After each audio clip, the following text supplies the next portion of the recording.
Ahead on NCBA's Cattleman to Cattleman. We'll visit with 7 cattle-producing families across the nation as we highlight the 2013 winners of the Environmental Stewardship Award.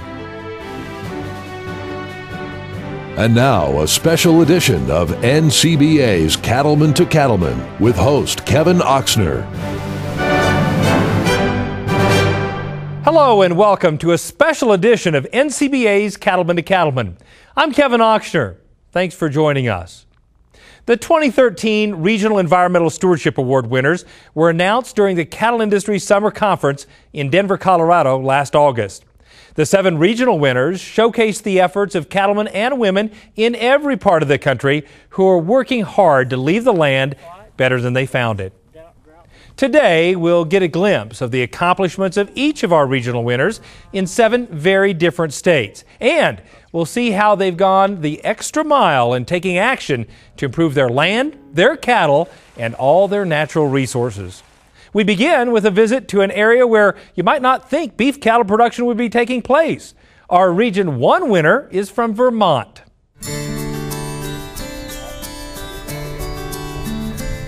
In the Champlain Valley of Vermont, Angus and Charolais cattle graze with a view of the Green Mountains to the east. Mountain Meadows Farm was founded by Dr. Emil Cooper, a noted cancer pathologist who always dreamed of having his own farm. It was really in my mind and part of a dream. I had no real farm background. I did love the outdoors.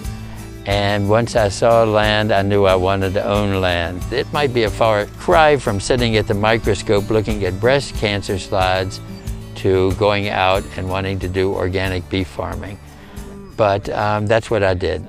Well, Emil is very much a perfectionist. He attention to detail, detail, detail. And we will get into discussions about the day-to-day operations and well, what if you tried this, or what if we did that? And that's great because it challenges me. But the real break came with Brian, finding him 7 years ago. From that point on, that's really marks the real growth and improvement of the farm. We went from ordinary to, I think, excellent.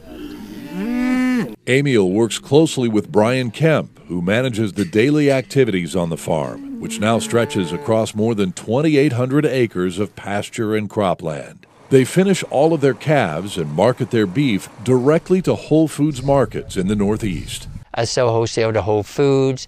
They keep wanting our beef. I'm not selling to the general public right now. We don't have enough. Whole Foods takes everything I can produce.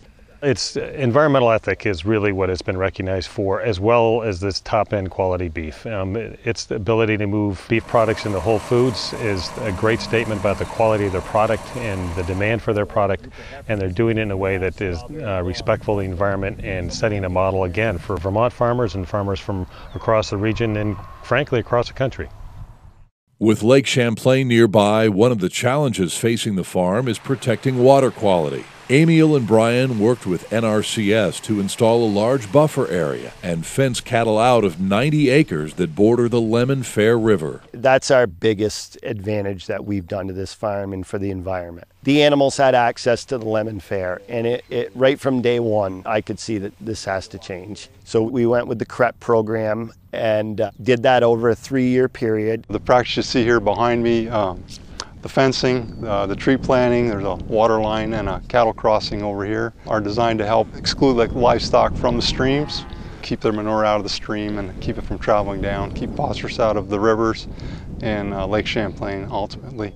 To replace the river as a water source for the cattle and to better manage their grazing, they drilled a new well with a solar-powered pump to deliver water to stock tanks throughout the farm. It's never failed us. We have a large reservoir. It's a total demand system. It pumps while the sun's out, or even if it's lightly raining, it'll still pump. And that's reserved in a 5,000-gallon tank. From there, we have gravity lines running to over 8 paddocks in that pasture. Another major project was a new barn to house animals during the tough Vermont winters, improving animal care and manure handling. Our ability to contain our manure during the winter shelters is vastly improved with help from the NRCS in designing the new mother cow barn. The slope angle, the proximity with the concrete push-off right to a huge manure pond, which we, of course, use every drop of. Liquid gold as far as I'm concerned, once you understand the ability and significance of manure. I think most people from across the country would be shocked to come into Vermont and see an operation this size with the pastures, their rotation, and how they winter cattle. I think that this is a prime place to bring people, especially if you want them to learn a little bit about how to do it correctly. No effort has been spared to improve the environment on Mountain Meadows Farm. A detailed nutrient management plan is in place, and they've installed systems to capture all the runoff from their barns so the nutrients can be used to fertilize their crops. Put it all together, and it's clear everyone at the farm is working to ensure this rare open space in Vermont remains productive and sustainable. This farm has been really instrumental in really changing how Brian and I view our job, in terms of making sure that our children are aware of the fact that we need to be good stewards of the environment. Stewardship to me is being conscientious of what you're doing and what your footprint is and how you're impacting the environment, and realizing that what you do affects much more than just you or your land. So to me, stewardship is looking after the health of the soil, the health of the land, the health of the cattle, and I get really inspiration from seeing a day like this, both religious and poetic inspiration. It's just like God's in His heaven, all's right with the world, that type of feeling. NCBA members are helping make a difference in the environment every day. To join them as a member of the National Cattlemen's Beef Association, just give us a call at 1-866-USA-BEEF or email us at C2C@beef.org. Ahead on NCBA's Cattleman to Cattleman, we'll take you to Florida to meet a family that's carrying on their ranching tradition and standing up to the pressure of development. And we'll visit a historic ranch in Hawaii to see the unique challenges they face in caring for their cattle and the environment. Stay with us. We'll be right back. You're watching NCBA's Cattleman to Cattleman on RFD TV. To ensure your seeds become strong stands, give your soil the right preparation before you plant. Improve your growing environment with agronomically designed equipment from Case IH, like the new Ecolo Tiger 875 disc ripper, engineered to manage tough residues and shatter root-limiting compaction for improved nutrient uptake and better stands with more fully developed plants at harvest. The world of farming is changing. Will you be ready? Learn more at caseih.com. America's cattlemen are turning to Beef Today as their source for news and information about the beef industry. Whether it's magazine or radio, television or digital issue, internet or text messaging, Beef Today delivers the information you need when you need it and in the form that's most convenient for you. Powered by the news-gathering organizations of Farm Journal, AgWeb.com, AgriTalk, and AgDay TV, Beef Today delivers daily news and market information to boost your success in the beef industry.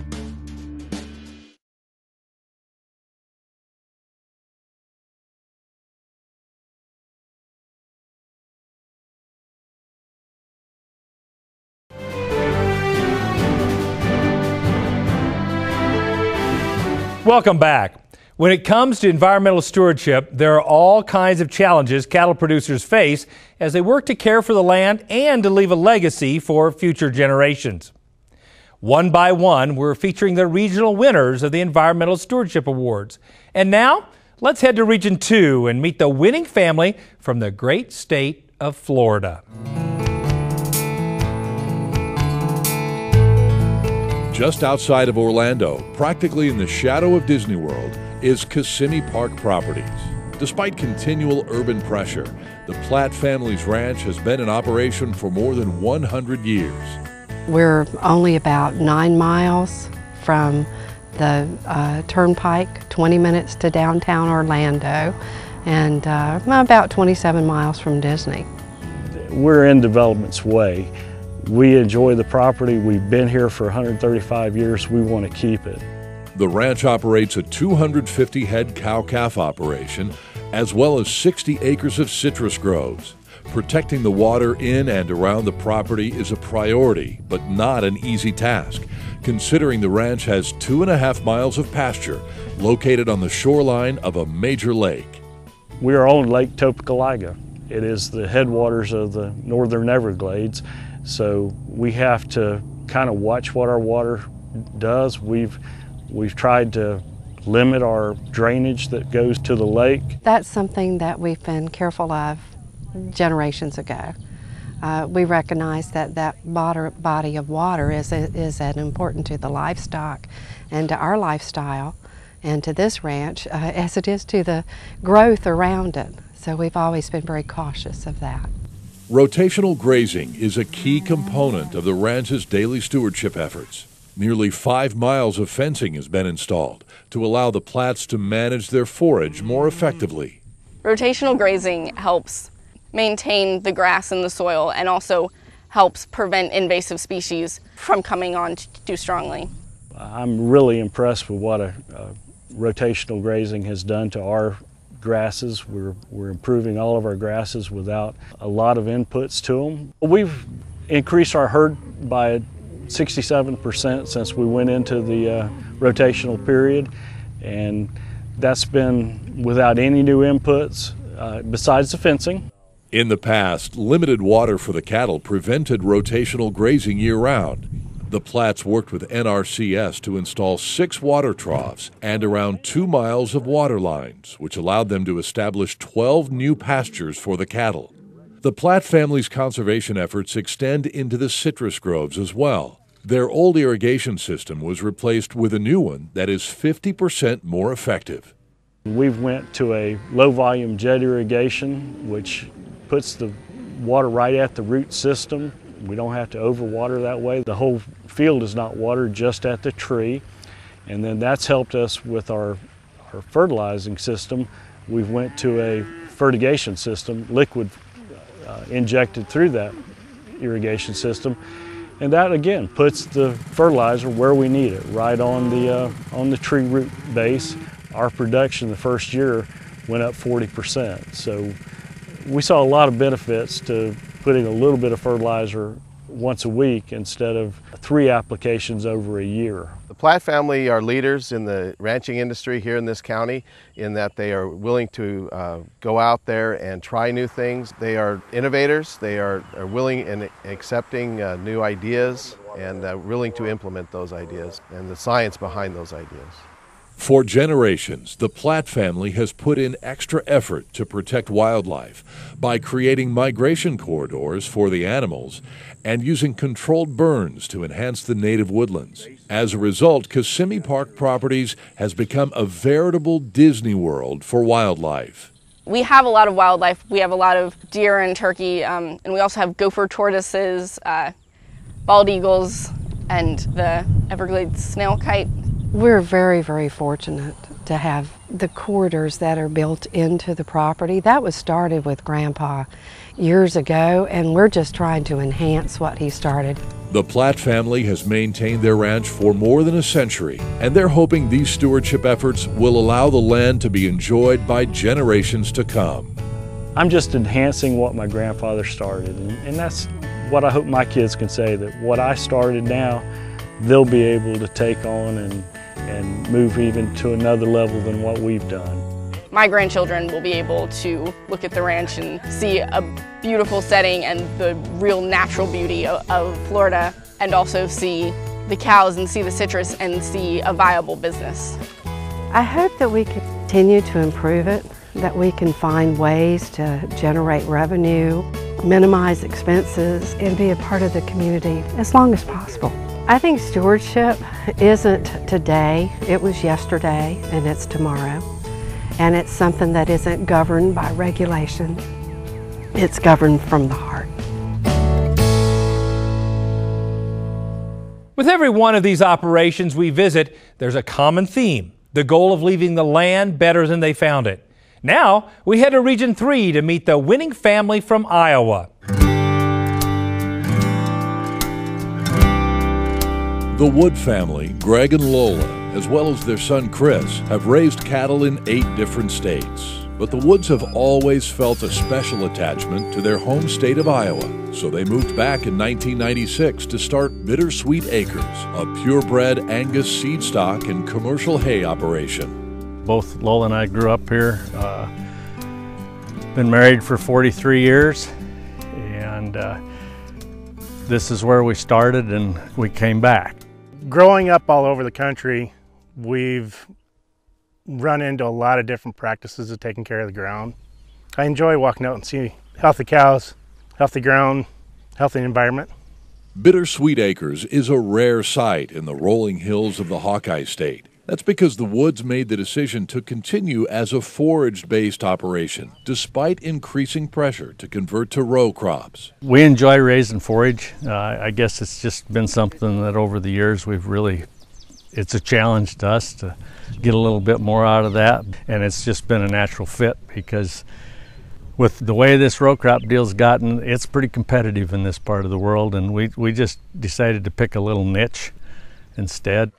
The Wood family works hard to maintain the land and the cattle. They've implemented a grazing plan that provides an optimal balance of grass condition and carrying capacity, while still meeting the herd's nutritional requirements. As a result, weaning weights have increased by 10 to 15% and carrying capacity by 25%.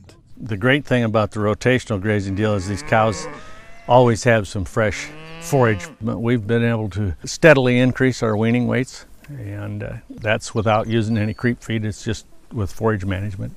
We raise cattle, but you have to raise grass first to raise these cattle so they can perform for you. The quality of the grass on these pastures has substantially increased just by looking at it, because these hillsides 10-15 years ago weren't growing what we have now. The Wood family worked with NRCS to install a solar-powered continual flow pump. This ensures the cattle have a dependable water source year-round and keeps the cattle away from the creek to prevent erosion.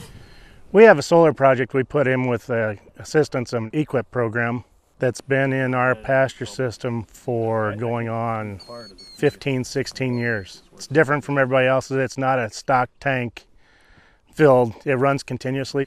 I'd say our rotational grazing combined with our water system, the fresh water makes a big difference. It's just been a super savings. It saves us on our, versus just having them drink all raw water, it would save us over $200 a month on water savings cost versus using rural water. So it's just really great to see Bittersweet being able to make a profitable operation and maintain the resource that we have here. They've been just an excellent role model over the years. They've got a long-term commitment to the beef industry and just done an excellent job on their own operation here. The gates at Bittersweet Acres are always open to people that want to learn more about stewardship, including other cattle producers who want to improve their conservation practices. The name Bittersweet comes from the family's belief that they've been able to make it through both the good times and the bad, but they admit working with family has brought them nothing but joy. I'd say from a father-son relationship, it's been wonderful. It's a partnership. It's just a great deal to do from a family standpoint. We can do a lot of things together and plan on continuing doing it that way. You know, I moved home a year after my folks did. Family's everything to move home for. I work with my dad every day. Yeah, family's why I came home. The Wood family knows the stewardship practices they implement today will ensure Bittersweet Acres is around for many generations to come. I think without a doubt that's probably one of the biggest things that we're doing, is to have this to be sustainable for Chris to have it and future generations to go on with it and continue to be a profitable, workable deal. And we're not the biggest deal in the world, but we try to do it right. We want to make it better than when we got it. You know, most people would say, oh, we want to grow, we want to get bigger. No, I want to get better. Better genetics, better taking care of the ground. I believe in quality over quantity.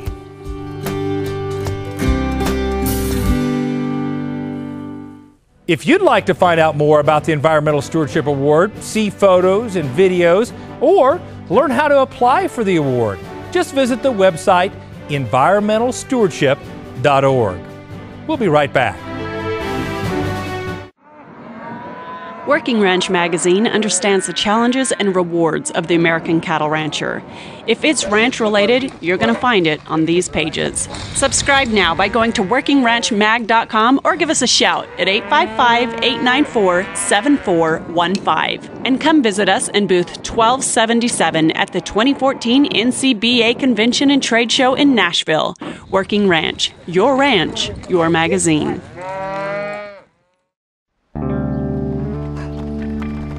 Its arrival is as routine as the truck that brings the next load of calves.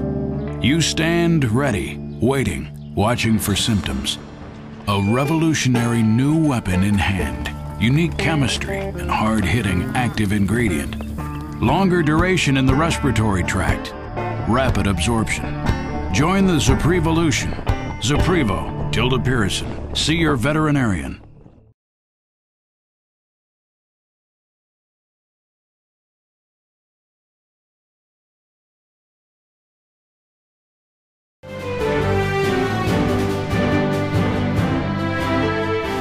It's really amazing to see how varied our cattle industry is across the country. The land, the weather, the pressure of development are all factors that vary widely from one state to another. And at the same time, cattle-producing families have so much in common as they meet their own unique challenges. As we continue featuring our Regional Stewardship Award winners, we now visit the Region 4 award recipients from West Texas. Just after sunup, Frank and Sims Price are working side by side to move their cows. The father and son represent the fourth and fifth generations on the Price Ranch that includes nearly 70,000 acres spread across 4 counties in West Texas. We're a family ranching operation, goes back to 1876 when my great-grandfather first came to this country. You know, it's rare that families these days get to continue an operation and have the opportunity to work with their son. Knowing the fact that it has been passed down for so many generations, it just gives you that extra drive to always see things through, and through the hard times and the droughts and everything else. Gives you a sense that you have to keep going. Today, the Price family gains income from hunting leases, a purebred sheep herd, and their primary focus, a cow-calf operation with 11 grazing units, managing each one so there is rarely a need for supplemental feeding of the cows. You take feed out of the picture and you've reduced your labor, you've reduced your equipment costs, fuel costs, and we're able with our grazing program for the cattle to respond very well to that. We adjusted our calving season to where we're working with nature better. We treat it like a business. It makes us look at the land. The land is our inventory. We have to tend to the land and tend to the grass and grow grass in order for it to allow us to make a profit on the cattle. Without taking care of the land, we're going nowhere. Drought and wildfire have devastated much of the Price Ranch in recent years. One key to sustaining the business is their single herd grazing program that results in many pastures getting 120 days or more of rest. Frank creates detailed grazing charts to guide the movement of the cattle.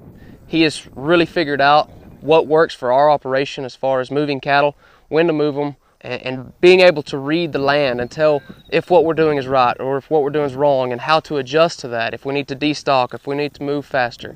He is one of the best grazing managers that I know of in terms of how he rotates. He thinks about where they're going to go next and he puts it into the whole package. It's wonderful that we're able to have the grazing program we have, see the land respond, improving our grasses and the cover on the ground, and able to utilize small range better and be able to show a profit while we're doing that. That's a neat trick in my book. Another key to improving grasses on the Price Ranch is brush control, often done in partnership with NRCS, using prescribed burns and mechanical and chemical methods of removing mesquite and other invasive species. Without the NRCS, we would be covered up in brush. The NRCS helps make this a profitable business in the fact that they help us with the brush work. We generally like to use mechanical treatment. That way we can take out the trees we don't like and leave the bigger, prettier trees, end up with a kind of a savanna effect. They understand the value of grass. They understand that their sustainability is in grass production, not necessarily in livestock production. I think they view livestock as a tool. It's an important tool to them, but a tool to harvest the forage that they're growing. For Frank and Sims, the work of caring for their land is never-ending. Miles of fencing had to be rebuilt after wildfires, and the Prices have extended the reach of their water systems, in many cases recycling large rubber tires as water tanks. From brush control to grazing management, their efforts have improved the land for both cattle and wildlife. And I think the Price ranches have served as an example of how they can take these properties and configure a strategy that is well suited to both the livestock and the wildlife needs. You know, I believe that a true conservationist is a person who has the ability to utilize a ranch like this and make a living from it, that it's economically working, but at the same time they can manage it so that they are sustaining or improving their natural resources. And Frank and Sims have found that balance. With a focus on following their budget and business plan, the future of Price Ranch looks secure. Frank and Sims are working together to build on the family legacy of stewardship. I'm proud of the fact that my father, a fourth-generation rancher, has stuck through the hard times. He's taught me to stick through the hard times. I'm continuing to learn, and without his perseverance and dedication to this ranch, we wouldn't be here, and I wouldn't be allowed to be coming back here to work on it. And I pray that I can carry that on to my children someday. It's a moving target, but working with that land and trying to make it better for the next generation, that should be our goal in life. Every day, cattlemen and women care for the land and their animals. They do so because they're committed to leaving what they have better than they found it. We're featuring the 2013 regional winners of the Environmental Stewardship Award. Now, let's head to Region 5 and the winning operation in Wyoming. You'll find the headquarters for Padlock Ranch near the foothills of the Bighorn Mountains. Homer and Mildred Scott started the ranch in 1943 with 300 cows and 3,000 acres. Padlock is still owned by the Scott family, but it has greatly expanded to around 500,000 acres, with land in both northern Wyoming and southern Montana. We typically run about 11,000 mother cows, and we use a composite breed, and these heifers around me now are examples of these. Are replacement heifers, and they're about 3/4 English and 1/4 Continental. Today, Padlock is led by Wayne Foshholz, who manages all the resources of the ranch, with an eye toward long-term sustainability. Keeping the grasslands healthy and productive requires multiple grazing plans, since Padlock Ranch is made up of several unique ecosystems. The ranch, it is probably 3 to 4 ecosystems, and of course all of that has to do with elevation and rainfall and so forth. We have some areas that will average around 8 inches of precip a year, and we have some that could reach 18. So our cropping and livestock plans involve considering what all of those differences are. We've got the system in place where we have good people that know how to manage grass, they know how to manage cattle, and we rely on them to keep track of all these different land areas that we have to manage. To better distribute water throughout the property, Padlock Ranch has constructed over 20 miles of pipeline. In addition, fencing has been installed to keep cattle out of riparian areas, stabilizing stream banks and enhancing water quality. On a really hot day, these cattle are just like you and I would be. They want to be in the water. And so when they're in it, they're tromping around, they're kicking up all the dirt and mud and so forth, and they're knocking off all of the banks around. So by protecting that, we keep the water quality better and it lasts longer. The ranch irrigates 5,000 acres of farmland, growing corn, small grains, and alfalfa to support the winter feeding program and supply the feedlot. Padlock uses precision agriculture technologies to increase crop performance while maintaining environmental quality. All of these efforts have the added benefit of improving thousands of acres of habitat for wildlife. So anytime you improve water or anytime you do things to improve the quality of the grasses, the wildlife benefit. They realize the importance of how these conservation projects help their land for the future. It's not just for now, it's for decades into the future. Padlock Ranch has partnered with agencies like NRCS and the EPA on a variety of projects. One effort allowed the ranch to reclaim 450 acres of old mining ground, which was then converted into productive pasture land. Another major undertaking was the cleanup and rechanneling of the Tongue River, which runs throughout the ranch. We could see that there were places that were deteriorating, and there were places that people had used things like car bodies or old tires and so forth in the rivers to try to keep them from getting on the farmland. What we've done is gone in and taken those out and put in more natural structures with rocks and large trees and so forth that will help protect those areas. While the Tongue River in itself, whether it's how it looks may or may not in the short term impact our profitability, it is part of our goal and our sustainability effort to make sure that that thing is kept up, that it looks nice, that it's functioning as the watershed that it's supposed to. There's always something that they're doing that's fascinating, cutting edge, leading the conservation charge in some way. They have a real conservation mindset, and it fits well with their production agriculture. They've demonstrated that the two can be paired together very successfully and benefit both. The gates are always open for groups that want a first-hand look at Padlock's conservation practices. Wayne also uses social media to share images of life on the ranch and to connect with people outside the cattle industry. At Padlock Ranch, they're committed to living as stewards of the land and have set a standard that can be used as an example for future generations. Sustainability will be part of this ranch forever. I mean, I think that it's key to what we do. We're growing and raising these animals with the principles that are important to keep this ranch working for perpetuity. I see the results. I know the benefits of being a good steward and taking care of the land, and just in the short time, 10, 15 years, you can see a difference. I think our culture that we've developed on our ranch, our desire to everyone to do a good job and to take care of the land is really important. You can learn more about the Environmental Stewardship Awards, including how to apply for the award, by visiting the website environmentalstewardship.org. We'll be back with more right after this. Here's what producers are saying about Progressive Cattleman Magazine, the beef industry resource. Progressive Cattleman Magazine we find is very practical. Progressive Cattleman does a good job of making sure that their articles relate to the current topics that farmers and ranchers need to deal with. The magazine I really enjoy receiving. It has a lot of articles in it that are more progressive industry, educational type articles. Subscribe today at progressivecattle.com.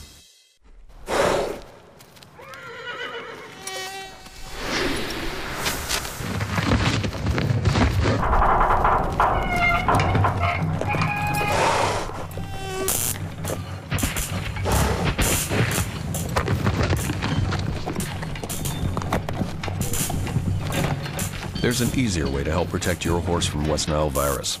West Nile Innovator. No other vaccine has helped protect more horses. Talk to your veterinarian today.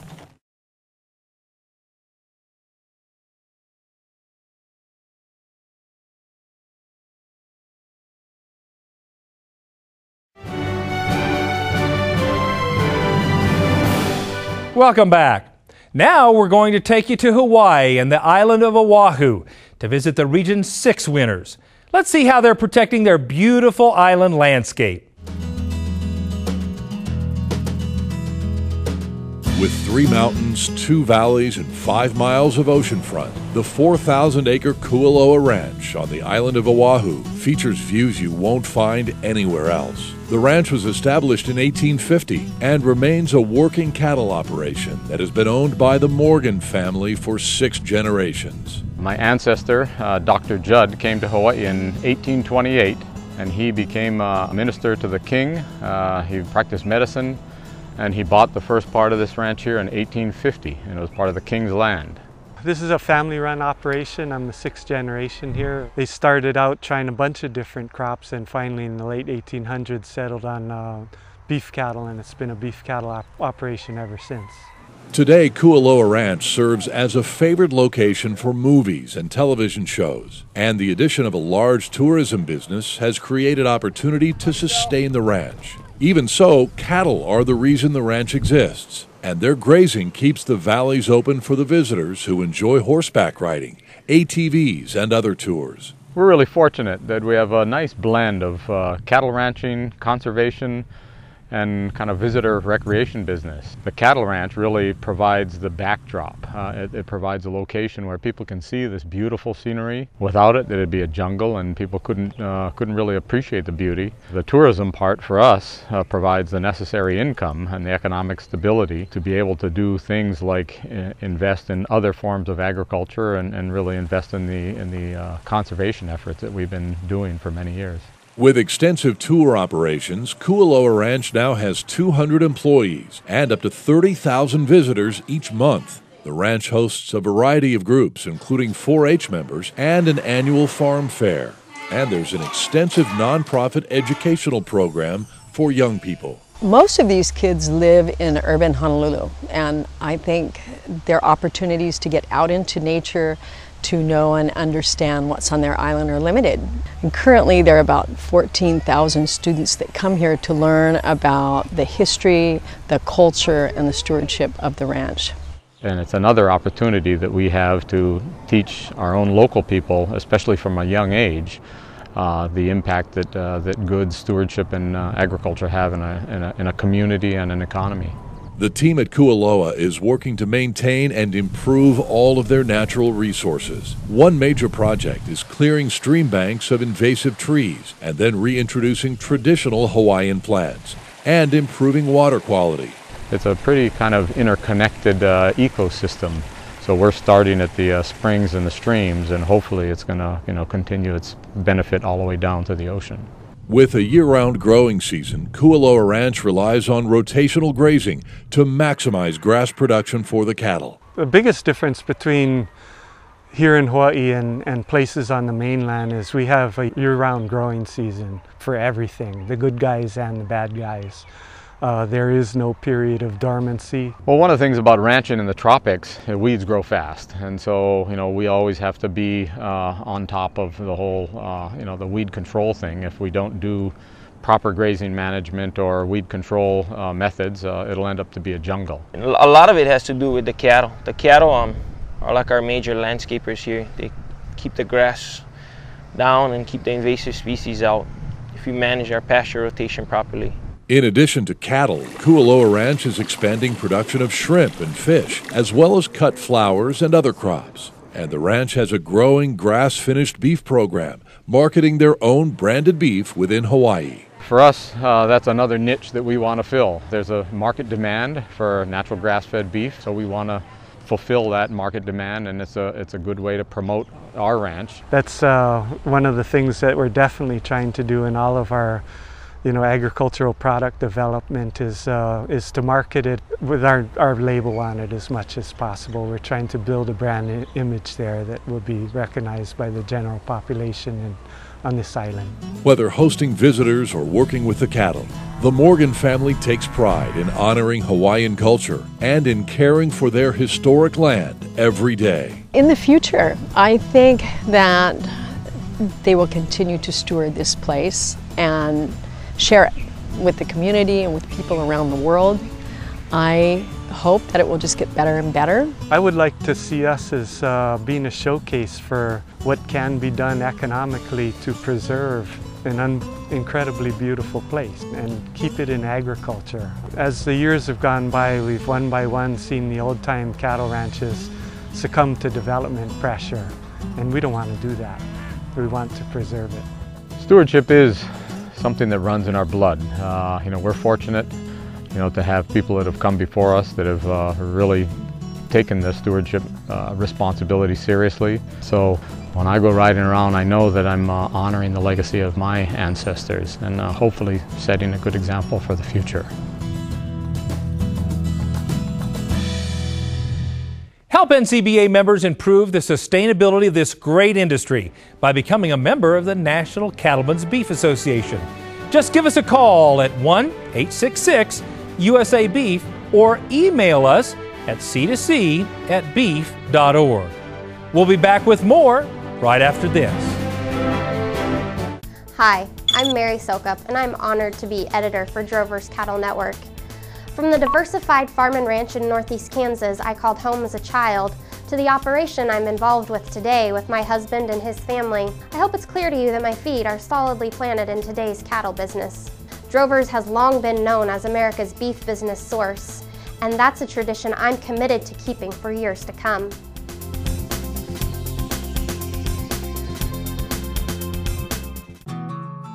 Well, I think a rancher has to be a steward of the land. There's nobody else that can take care of land better than a rancher. When we switched over to the Purina products, it was a step in the right direction. The difference we see in the cattle is the consistency of their nutrition. The cattle hold their condition a lot better throughout the whole year. It does make a difference that we can see, day in and day out.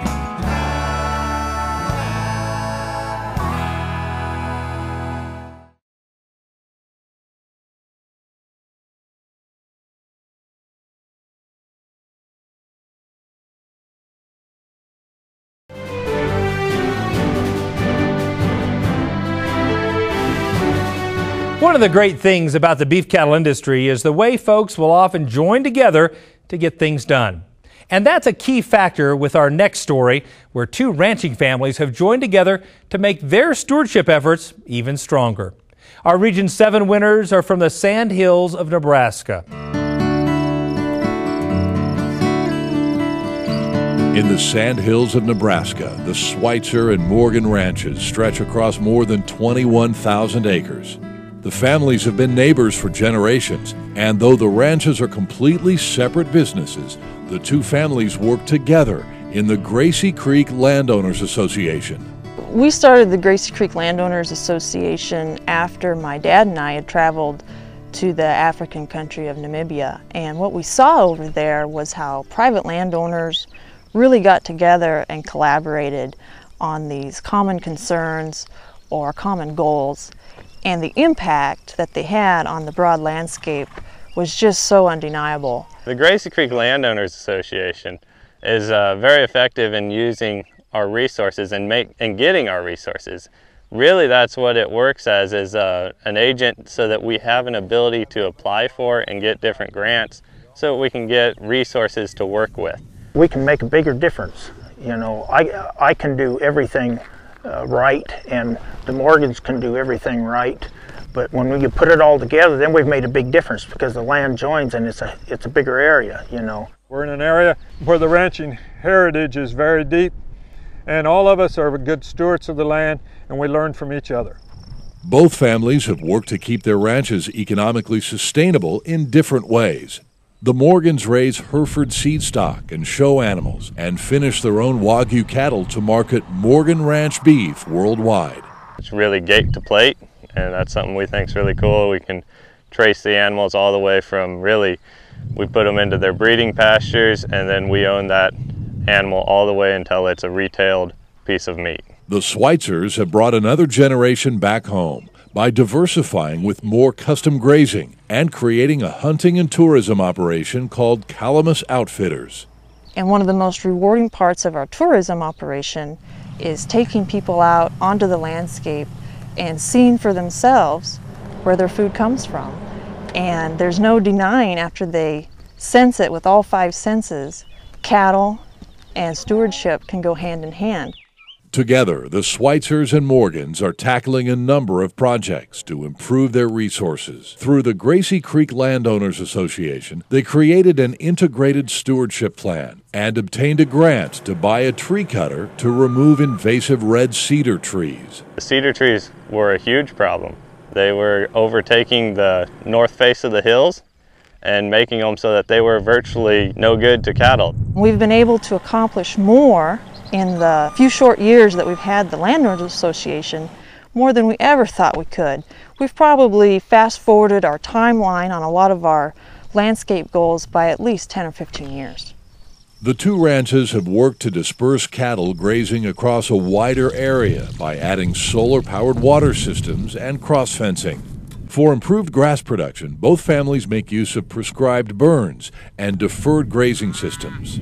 So we do rotational grazing.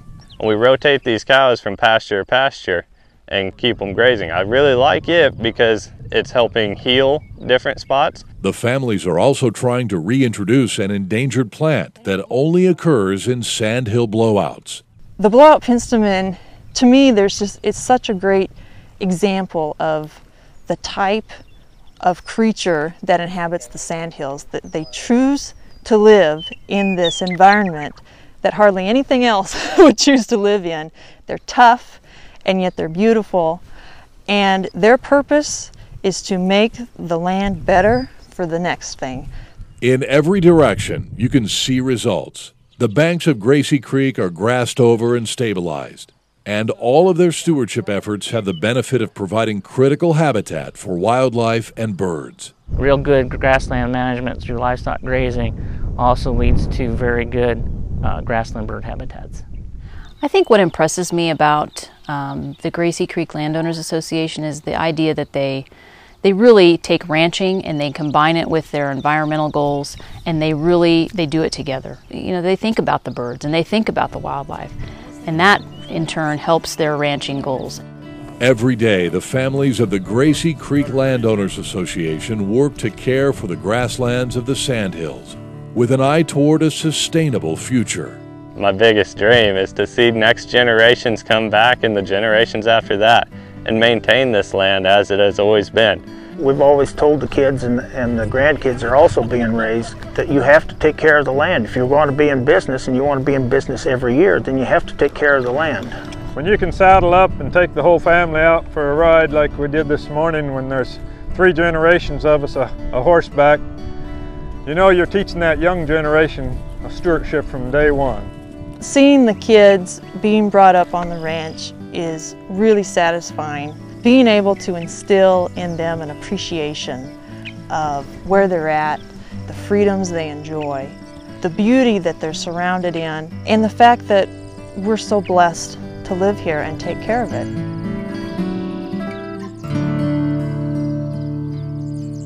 You can see video replays of all the stewardship winners anytime. Just visit our website at cattlemantocattleman.org. We'll have more after this. Follow Superior Livestock to Tennessee for the annual National Cattlemen's Beef Association Convention and Trade Show. Stop by Superior's booth 1184 to visit with Superior representatives. Sit down and watch a Superior livestock auction on site. And of course, talk the cattle business with folks from coast to coast. Mark it down February 4th through the 7th in Nashville. Superior will see you there.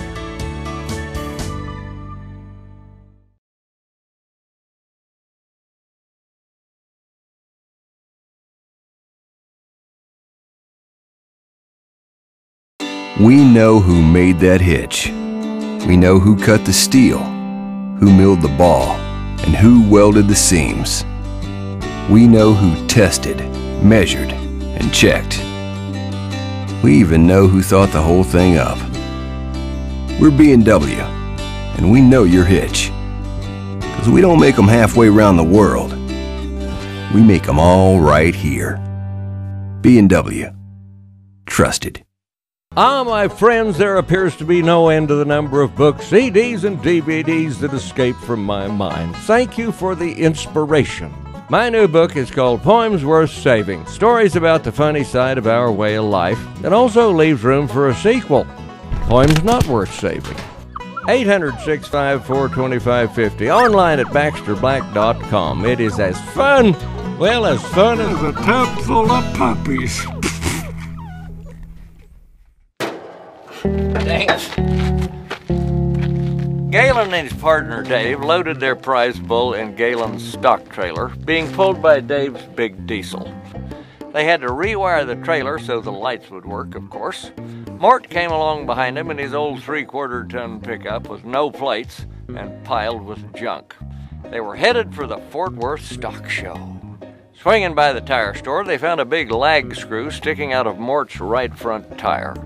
Meanwhile, while maneuvering the diesel to gas up, Dave ran over a curb and sliced a sidewall on Galen's trailer. Cost him almost $600 just to get out of town. Somewhere in the Ozarks, Mort's truck began knocking. He checked and they found a dry dipstick. At the next truck stop, they bought a case of oil for good luck. Well, things went smooth till twilight when Dave turned on the lights and the brakes locked up. It took another 2 hours of rewiring the rewiring to make it work. Well, close to midnight, they took a pit stop to add oil. Well, the old truck wouldn't start back up. The gauges looked good, but it wouldn't catch. They ran the battery down trying to jump it until Galen noticed a little toggle switch. He flipped it, and it started. It had 2 gas tanks, of course. Well, they were running late. Dave was pushing the diesel and making 85 miles an hour. Mort and Galen were keeping up until the big explosion. Smoke filled the cab. It was a miracle Mort stayed on the road. They bailed out and then parked the wreck on the highway and climbed in the diesel with Dave and finally made it to Fort Worth in the middle of the night. Well, the boys were pretty shaky, but they managed to unload the prize bull at the tie-outs and headed for the motel. Next morning, things looked better in the light of day. "Yes, sir," said the optimistic Dave. "We had a few setbacks, but I got a feeling our luck is going to change.